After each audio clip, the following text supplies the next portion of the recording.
Hello, welcome to the Newsy Podcast.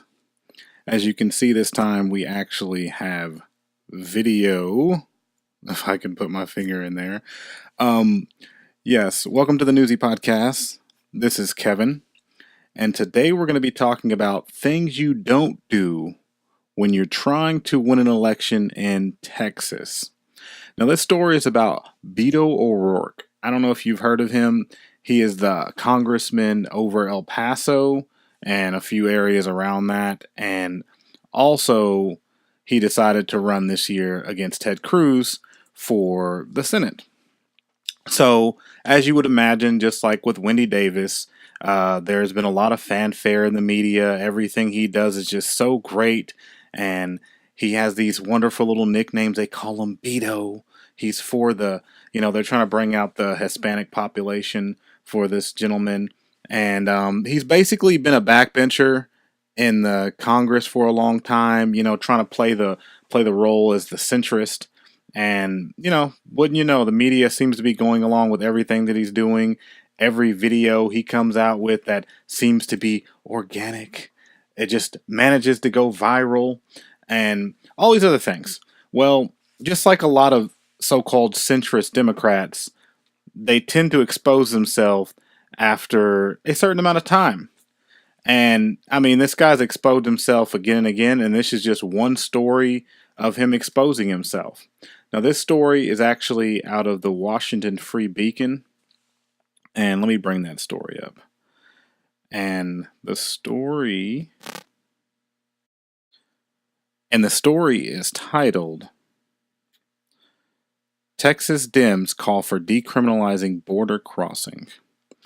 And in the front, you see the picture of our boy Beto. Wow, he's taking a stand.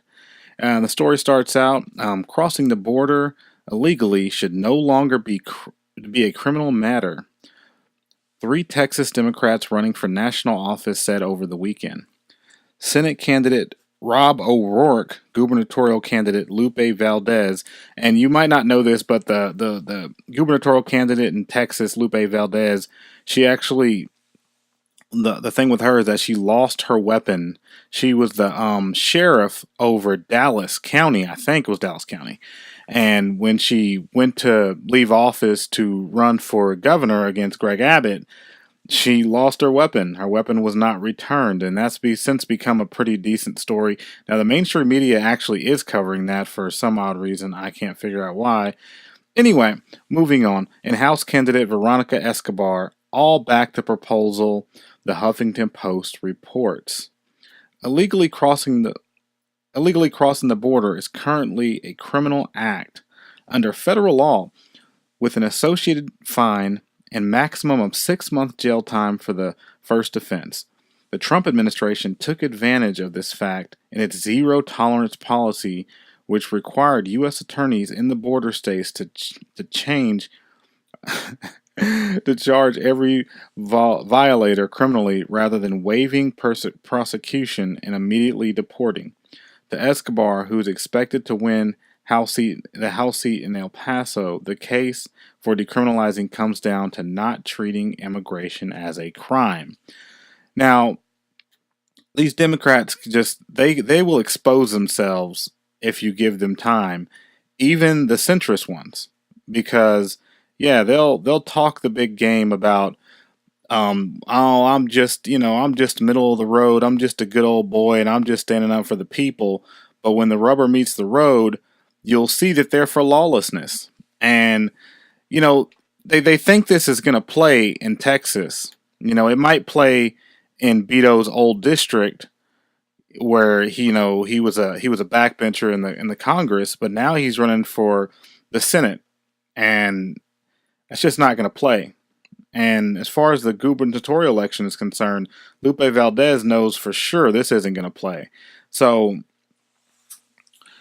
they're saying that Beto is close in the polls with Ted Cruz, and I think that's hogwash because we've seen this before.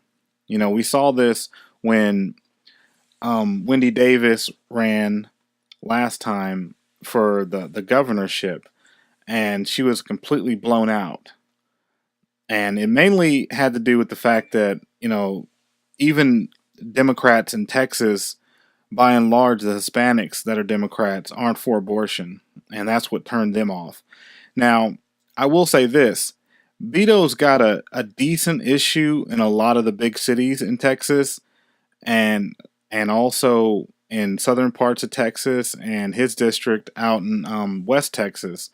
But the vast majority of Texas, even uttering the word that we're going to decriminalize border crossing, is ridiculous. I mean, that's basically, you might as well just be saying we want open borders. And that's exactly what they're saying in this. They might say a lot of things, and they might say we're not for open borders, that's preposterous, or all these other things. But at the end of the day, they're the ones calling for decriminalizing these laws. And it almost seems like whenever there is a group that benefits the Democrats, they want to automatically move to decriminalization and blaming law enforcement and undercutting law enforcement.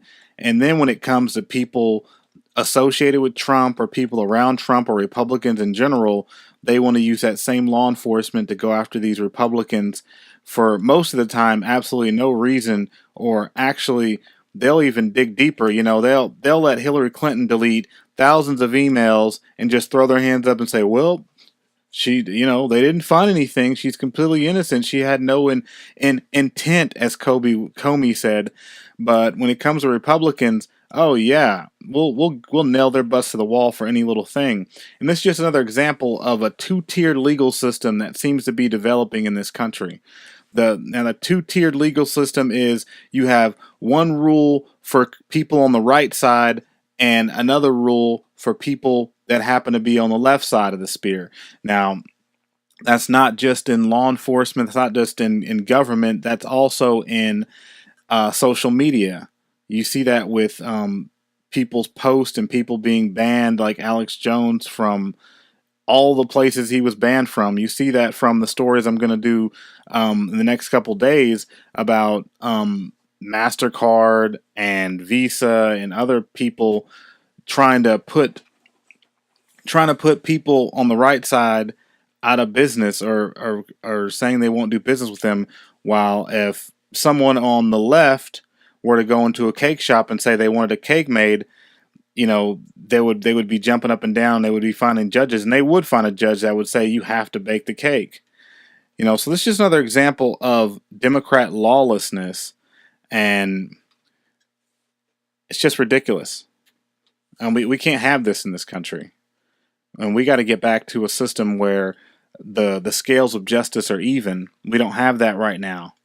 But anyway, moving on. I guess we'll talk about this some other time. And that'll be it.